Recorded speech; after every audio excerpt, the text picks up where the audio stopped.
Survivor Buffs! It is me, Toby, and I am here to welcome you to my recap of Survivor Caramoan episodes 2 and 3. I figured since the producers of Survivor could not be bothered to move us to a new location this season, I couldn't be bothered to make a new poster. So we're just going to recycle the Philippines poster like they are recycling the Philippines location. Okay. And that's not the only fantasy that's going on in this season of Survivor, is especially evidenced in episode 3. So I am here to take you on a magic journey through some of the fantasy worlds that we're seeing so far on Survivor Caramoan. Come along with me. Welcome to the first fantasy world we're asked to be a part of. And that is the world in which Brandon Hance and Phillip Shepherd are important, productive members of society. Which is not happening. It's not a thing. They're ridiculous. I think that they actually believe the nonsense that they're putting out and don't realize, especially Phillip, how much they're being patronized by the other people.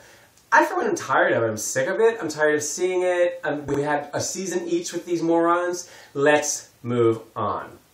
The more important issue is that we are asked to be a part of a world in which this kind of behavior is interesting.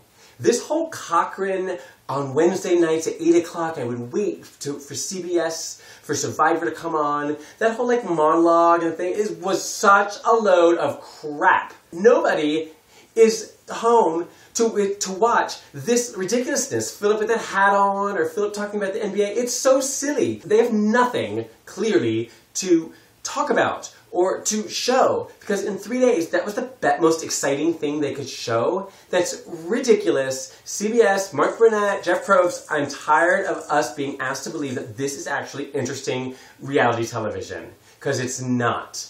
Jeff Probst has promised that this is going to be an exciting season. It's not happened. This is evidence of that. I am tired of Brandon and Phillip having so much airtime and just of us being asked to believe that this is good quality Survivor. We're not idiots like some other people who I could mention in another world. Welcome now to this world. We're not going to be here very long because it's the world of Shamar. The world that Shamar has created in his mind. A world in which he is happy-go-lucky and contributing to the camp and to the group, and there's no earthly reason why everybody is against him. I don't understand this person. I don't understand how he got through 2 tours in Iraq. I don't understand why he keeps bringing it up as if he represents our military people who are there or who have come back from there, who are so brave and do such a good job. And he has no discipline. He has no integrity. And he has no loyalty. He has none of the things that are important in military service. I know, I've been in the military. I'm not wearing this. But it just makes no sense. I'm sick of this guy having so much screen time. And also, when the people that keep allowing him to carry on with them, they're so surprised when he lashes out at them. It's ridiculous. If you keep a rabid animal with you and then they bite you, you can't be surprised. That's your fault. You already knew it was going to happen. So this needs to knock off as well. Shamar's clearly not going to win. Let's get rid of him and move on, please. Let's please move on. However, this brings us to another issue, which is we have 2 black men on this season. Both of them are crazy and or belligerent. It's not right. It's not right, CBS. It's not right, Mark Burnett. It's not right, casting people. So we're asked to live in a fantasy world where these people represent, kind of the best of, or a cross-section of people in America, and it's crap. The casting is awful right now, and it is really, really, really racist. It is ridiculous. And this is 2 seasons in a row in which all of the men who have dark-colored skin have been crazy, belligerent, or something. And it needs to stop, CBS. You got in trouble for this back in the beginning seasons of Survivor, and all of a sudden now you're lazy and you're back to it. It needs to end here. Or else my viewership might end here, because this is insanity. I'm tired of watching angry black men, crazy black men. I'm just sick of it. And hello! Here we are in another fantasy world, the other end of the spectrum.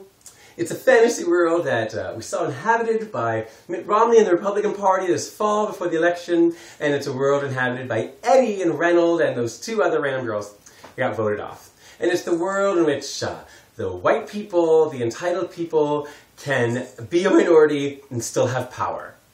However, like in the real world, this world is quickly going away. It's being shattered. We are seeing that what they didn't count on was that 4 people is not the largest number of 10, and they're getting picked off. So they're getting their comeuppance very quickly. It's just silly that they think that it still flies, but it's also ridiculous that even now they've started getting their comeuppance, that they still make comments like it's the revenge of the nerds. Yeah, just like life. Just like life. The sad thing is I can't even tell if these guys think that they're being good guys or not. Sometimes they have, flashes of niceness, but I don't even feel like they're lovable douchebags like Adam Levine from The Voice, who I love. They're just awful and need to go, and they're going to go, and that's what they get. And so, it's another sort of fantasy world that they're living in, and we actually aren't asked to be so much a part of it because we see them already having their comeuppance and being destroyed. So this I can agree with, and not necessarily that they're white men, which they are, which is that they're so entitled, and the pretty people, and the popular kids and the jocks. You know what? They say the meeks shall inherit, and the meeks are inheriting really quickly over on that fans tribe.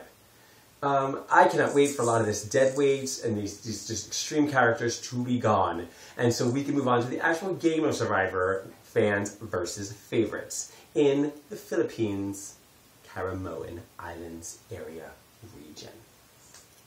Alright. And we're back. So there's not really much that I have to say this week. It's a lot of craziness going on, a lot of stuff I'm not in the mood for. I don't enjoy this season yet so far, and I hope it gets better. Supposedly it gets to be amazing. I'm tired of the emphasis on the ridiculous characters, so I think maybe they're getting a lot of screen time because they're not going to be here for very long. I hope so. But I still have a wearer of the week, and it's the wearer for cover weeks 2 and 3. Unfortunately, it's the last time you're going to see this person because the wearer of the week is Hope, who on her way out wore her buff just under her sweater, so just like the tribe name just peeked out through. It was so lovely. It was so nice. It was a lovely way to wear it.